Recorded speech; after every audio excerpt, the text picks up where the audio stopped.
તો મિત્રો આપણે જઈ બેઠા પકડવા કંટાળી ધોવા ધોઈ પડે પેલા, કારણ કે કાલની બગડેલી હોય ધોઈ તો લગતા જ વધારે પડે.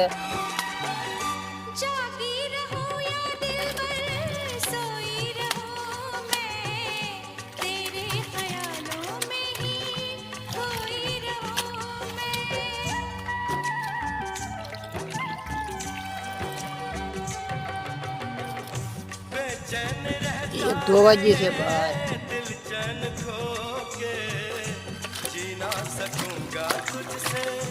अब दूर होके सारे जहां से मुझको लगने लगा तू प्यारा, मैं क्या करूं जीना लगे